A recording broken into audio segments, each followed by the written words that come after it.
Ada komik bang? Ada bang. Oh, berapa sih bang? Cik 2.500 bang.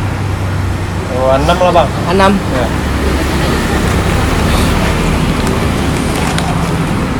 Oke bang. Berapa 6 bang? 6 dia mau balik ya bang. Mau balik bang? Ya.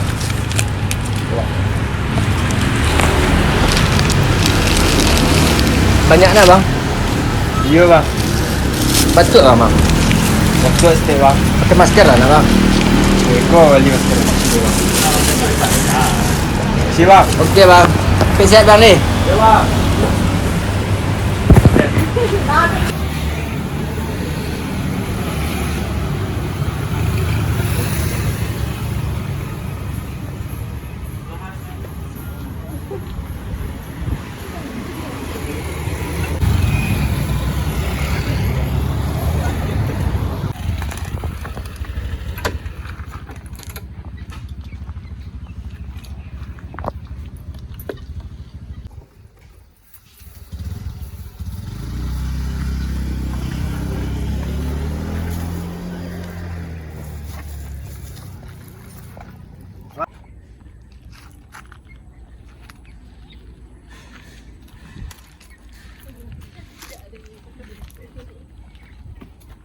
Woi.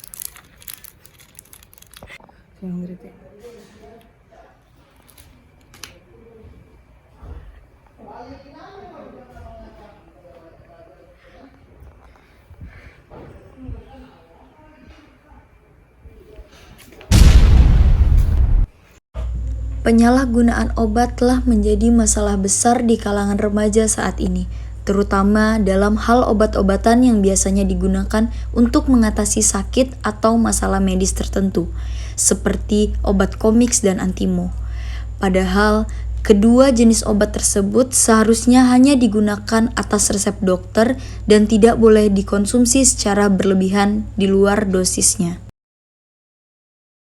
Jadi kira-kira kalau boleh tahu kakak selaku apoteker, apa dampak kesehatan dalam jangka cepat atau dalam jangka panjangnya jika pemakaian komiks atau bahan-bahan sejenis samkode dan iversil ini digunakan secara berlebihan gitu kak? Kalau yang dari umumnya kita tahu kan dampak pendeknya itu kan flying gitu ya kak. Kalau menurut kakak selaku orang yang ahli di bidang kesehatan itu apa kak?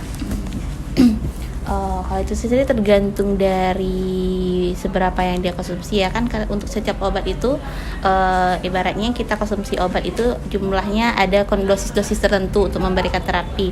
Kalau misalnya kita memberikannya terlalu sedikit, dia efeknya terapinya tidak maksimal. Kalau dia terlalu banyak justru malah jadi racun bagi tubuh kita gitu. Jadi kalau misalnya kan banyak juga tuh karena penyalahgunaan dari obat-obatannya, karena tahu nih misalnya efek sampingnya bisa menenangkan dan segala macamnya, itu jadi sering dikonsumsi over gitu. Jadi biasanya itu kalau untuk beberapa itu tergantung bahannya. Rata-rata kayak misalnya ada yang kandungan obat yang kayak di komik itu yang ada phenylephrine-nya atau dextro-nya, itu rata-rata karena itu bagian dari obat golongan tertentu ya, obat masuk prekursor juga salah satunya. Itu biasanya kalau kebanyakan bisa bikin kecanduan juga. Gitu. Biasanya yang kedua, selain efeknya bikin ngefly atau kecanduan itu bisa menurunkan kualitas kinerja otak kita karena adanya mindset untuk ketergantungan sama obat-obatan tersebut kayak gitu. Karena udah kecanduan tadi. Jadi mindsetnya harus ini obatnya enak nih gitu, langsung diminum lagi kayak gitu. Biasanya untuk fokus juga bakalan terganggu. Selain bikin kecanduan, kinerja otak sama fokus kita. Apalagi kalau misalnya kita sebagai mahasiswa misalnya, atau kita udah kerja gitu. Jadi biasanya kalau orang-orang yang kecanduan itu fokusnya akan menurun. Makanya kalau kita dari tenaga kesehatan sendiri, khususnya apoteker dan apotek ya, biasanya kita kalau untuk pembelian itu kita batasi sesuai dengan standar terapinya kayak gitu. Tapi ada beberapa obat-obatan yang logonya bebas terbatas. Biasanya kalau adik-adik bisa lihat sendiri yang logonya warna biru, itu bisa kita berikan tapi dalam jumlah tertentu. Kira-kira sebagai apoteker bisa nggak Kak mengenali kayak tanda-tanda penyalahgunaan obat-obatan pada remaja yang datang ke apotek gitu Kak? Bisa nggak mengenali ciri-cirinya gitu Kak? Biasanya dari kondisinya Kak, Kondisi kesehatannya. Karena kalau biasanya kita untuk menganalisanya itu karena faktor terbiasa juga ya Kak, membedakan antara orang yang sakit dengan orang-orang yang kecanduan itu gitu. Jadi situ kita lihat sama kita amnadesan langsung nih nanya gejalanya apa, udah berapa hari sakitnya gitu. Makanya kita analisa di situ biasanya. Kita amnesa dulu terlebih dahulu gitu. Itu yang kami tanyain Kak. Makasih banyak atas waktunya ya Kak. Makasih Kak. Tadi Kakak udah ada nyampaikan adanya obat komiks atau sejenis dengan komiks, yaitu Samkodin dan Ivarsil ya Kak. Tapi ini sebenarnya nggak dijual bebas, tujuan Iya. kita sebagai penjual, ya namanya orang beli kita kira kan untuk obat, tapi salah guna sama dia kan kita nggak tahu. Kayak komik pun kalau orang beli kan kita ngiranya dia lagi batuk atau apa gitu. Tergantung yang si pengguna lagi kan untuk apa sebenarnya sama dia. Jadi kalau tadi kan Kakak bilang kayak obat komiks atau yang sejenis dengan komiks, itu ada Samkodin dan Ivarsil tuh kan kayak yang banyak beli tuh kayak supir-supir angkot gitu ya Kak? Ya supir angkot, Supir kayak anak-anak remaja gitu Kak, anak-anak SMA. Ada nggak Kak dapat mengenali tanda-tanda penyalahgunaan obat-obatan pada remaja yang datang atau membeli gitu Kak? Bisa dapat dikenali nggak Kak? Kayak ini dia belinya untuk apa gitu? Oh, kita yang nanyain Iya. fungsinya untuk Iya, apa? Kak. Nggak ada sih Kak sejauh ini. Kalau Kak. dia beli ya kita kasih gitu. Setelah mewawancarai orang yang berkompeten di bidang obat-obatan dan juga penyalahgunaan obat ini, kami di sini mendapatkan 2 narasumber yang merupakan pelaku dari penggunaan obat-obatan yang di luar dosisnya. Sehat bang? Rokok dulu bang.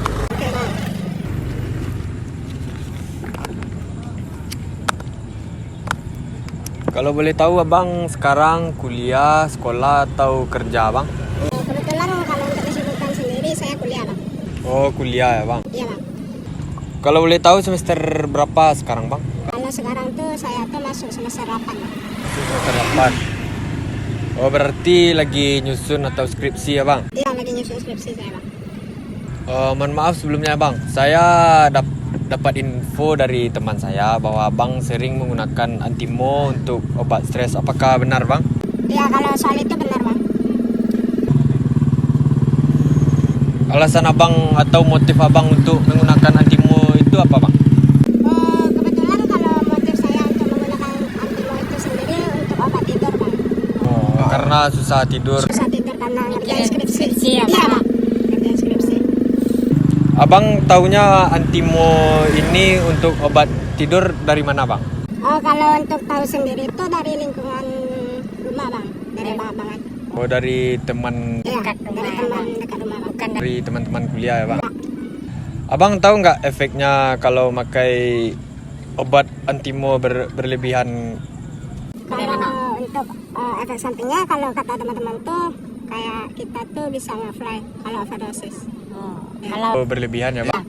Jadi susah tidur atau gimana ya bang? Ya kalau tujuan saya kan makanya untuk obat tidur. Tapi kalau berlebihan tuh efeknya kayak nge-fly gitu bang. Nge-fly. Baik bang, terima kasih banyak bang. Oke bang.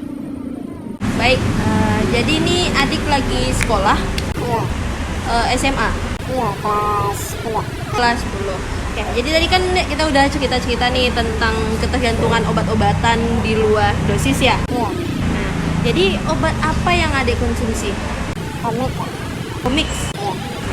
Jadi tadi kan kita udah bahas juga tentang penyalahgunaan obat-obatan itu. Jadi kakak mau tanya nih deh, sejak kapan adik mengenal obat-obatan jenis komik ini? Pas awal-awal SMA lah Kak. Mm-mm.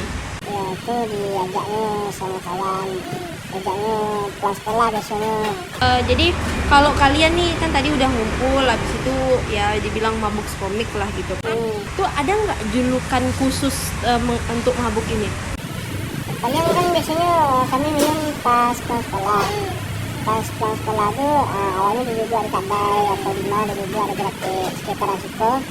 Nah itu kalau kawan minum aja paling dikecilnya kau bawa bisa. Apa yang adik rasakan kalau kalau ketika mengkonsumsi komik tuh? Paling kami pas minum komik itu masuk kayak fly gitu Kak.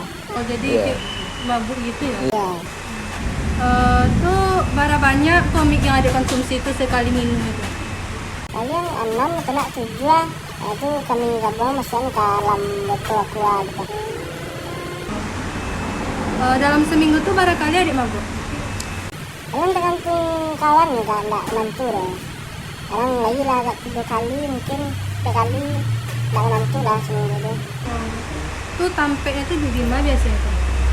Paling sekitaran Ciko ini ya Kak. Mungkin itu aja deh yang bisa kakak tanyain di sini ya. Makasih banyak ya. Baik Pak, Assalamualaikum warahmatullahi wabarakatuh. Perkenalkan, nama saya Olin Pak, dari jurusan Sosiologi Universitas Negeri Padang. Jadi di sini saya mau nanya-nanya sedikit nih Pak sama Bapak tentang apa Bapak sebagai polisi itu gimana sih perannya untuk menangani kasus penyalahgunaan obat pada remaja ini. Terutama kan yang sekarang ini kan banyak remaja yang menggunakan obat umum yang disalahgunakan seperti kayak komik, antimo gitu. Gimana sih Pak peran polisi atau penegak hukum gitu? Ya, terima kasih sebelumnya ada ya.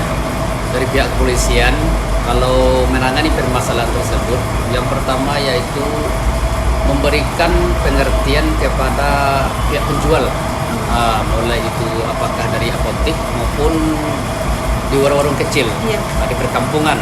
Karena ini sejenis obat komik dan antimo itu kan mudah didapat. Bebas.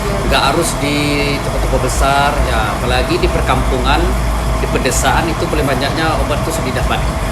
Maka dari itu supaya ini jangan terjadi bagi remaja kita memakai barang yang berlebihan tersebut mengakibatkan fatal bagi kesehatan, kita pihak kepolisian memberikan pengertian pihak penjual, baik itu dari apotek maupun pihak warung-warung kecil yang ada di pedesaan atau perkampungan. Jadi Pak, boleh Pak kasih sedikit motivasi nih untuk remaja sekarang biar nggak mendekati atau tidak menggunakan obat-obatan terlarang sesuai di luar dosisnya gitu. Iya. Yang motivasi kami sebagai pihak kepolisian kepada remaja-remaja kita ini supaya menjauhi barang-barang tersebut. Kalau seandainya mempergunakan sesuai dosisnya aja yang sudah diberikan oleh Dinas Kesehatan. Karena ini kalau berlebihan akan menjadi fatal. Terus saya minta juga kepada adik-adik kita itu kalau bergaul jangan sembarang bergaul. Kita harus memperhatikan teman yang bergaul dengan kita, apakah dia itu kecanduan obat. Kalau dia udah kecanduan obat, otomatis dia kan sudah salah melanggar hukum, apalagi narkoba. Jauhi teman-teman atau kawan yang dekat sama dia. Carilah teman yang bisa banyak menimbulkan positif untuk mencapai masa depan. Itu yang bisa. Baik, mungkin itu aja Pak yang mau saya tanyakan. Makasih ya Pak. Ya, sama.